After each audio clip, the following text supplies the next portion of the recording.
अगर कांग्रेस आती है तो ये सारी सुविधाएं दलितों, पिछड़ों, आदिवासियों और सामान्य वर्ग के गरीबों को नहीं मिलती।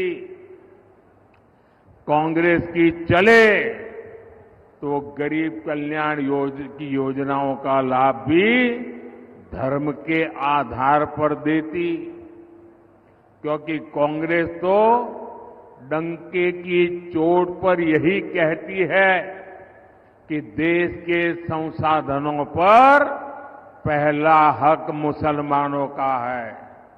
मोदी क्या सच में ये व्यक्ति हमारे देश का प्रधानमंत्री हो सकता है, जो एक कम्युनिटी के खिलाफ सीधा सीधा जहर फैलाता है?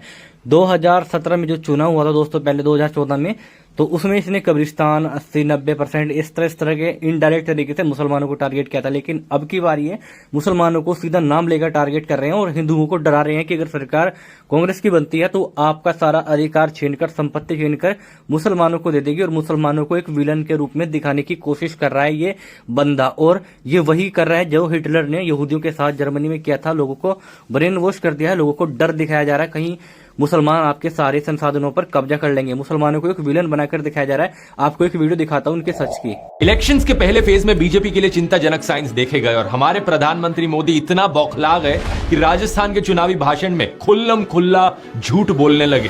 और पहले जब उनकी सरकार थी उन्होंने कहा था कि देश की संपत्ति पर पहला अधिकार मुसलमानों का।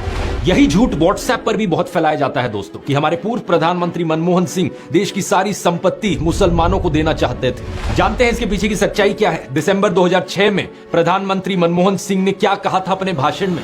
उन्होंने अपनी सरकार की प्रायोरिटीज बताई थी, खेती, सिंचाई, water resources, health, education, infrastructure. इसके साथ ही उन्होंने कुछ प्रोग्राम्स बताए थे दलितों, आदिवासियों, ओबीसी और माइनॉरिटीज की हालत सुधारने के लिए, औरतों और बच्चों के लिए। इन्होंने कहा था दलितों और आदिवासियों के लिए जो प्लान्स हैं उन्हें पुनर्जीवित करना होगा। ऐसे इनोवेटिव प्लान्स बनाने होंगे कि माइनॉरिटीज, खासकर मुस्लिम माइनॉरिटी को एम्पावर किया जा सके, ताकि वो भी विकास के भागीदार हो सके। इनका यानी इन प्रोग्राम्स का, इन प्रायोरिटीज का संसाधनों पर पहला हक है।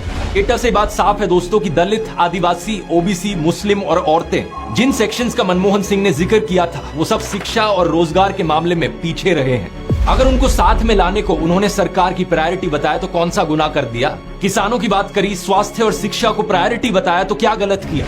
मनमोहन सिंह ने यहाँ पर बात करी थी असल में सबका साथ, सबका विकास की। क्या ये सरकार का उद्देश्य नहीं होना चाहिए? आप ही बताओ दोस्तों, क्या सरकार का काम सिर्फ अपने बिलियनर मित्रों की तिजोरी भरना होना चाहिए?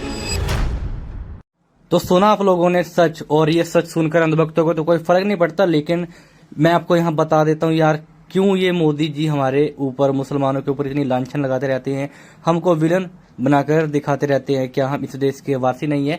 क्या हमने अपने इस देश को आज़ाद करने के लिए हमारे पूर्वजों ने अपना लहू नहीं बहाया?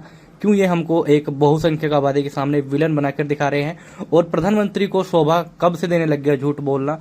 क्या प्रधानमंत्री को शर्म नहीं आती? अगर शर्म नहीं आती है प्रधानमंत्री को तो इनको चुल्लू भर पानी में डूबकर मर जाना चाहिए, क्योंकि मोरालिटी नाम की तो कोई चीज नहीं है इनके पास, ना नैतिकता नाम की इनके पास कोई चीज है।